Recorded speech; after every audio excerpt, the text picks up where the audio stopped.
Mga kaitsi, magandang buhay. Ayan, shoutout sa ating lahat. Isang mapagpalang umaga, hapon, tanghali, gabi sa ating lahat. So, pag-usapan muna natin ang ating baby Biancy na talaga namang umamin. Ayan, nagsisilos nga ba ang ating baby Biancy?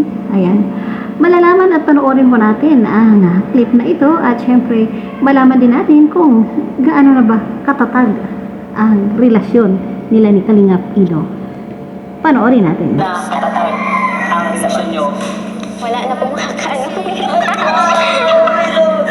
Oo, tama dito bro. Wala nang makakaano. Lag. Wala nang makakatinag. Grabe ba? Di ba kayo? Action, pinupo mo na lang. Mainit na mainit. Mainit po. Inahatsit niyo po ako eh.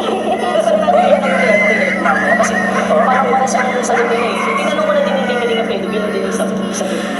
May tanong din naman ako. Anong feeling na sinasama ka na ni Kalingap Edo sa mga scout niya? Mag-ano po sa pakiramdam na nakikita ko nakakasama ko po siya. Alam kong safe. Kasi, I mean, may time ba, halimbawa, may time ba na hindi ka kasama sa scout? May time ba na nag-aalala ka, nagsiselos ka? So, hindi mo alam yung ginagawa, di ba? Hindi mo alam yung ginagawa. Hindi mo alam yung ginagawa ni Kalingap Edo. May time ba na nag-aalala ka o nagsiselos ka kapag hindi pa may na-message si Kalingap Edo na nasa scout siya? minsan po. Muling ka! Kasi ngayon, alam niya na kasi kasama siya sa scout. Kaya nung time na hindi pa siya kasama, ibig sabihin, nagsiselos ka din talaga. Siyempre, hindi mo alam eh. Pag may mga nalalaman po ako kasi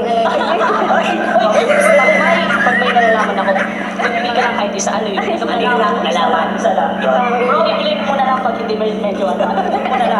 I-blame mo na lang. Ano yung mga nalaman mo? Yan. Kahit isa lang. Blame mo na lang natin kapag makakabit. Blame mo na lang po. pag nasa yun.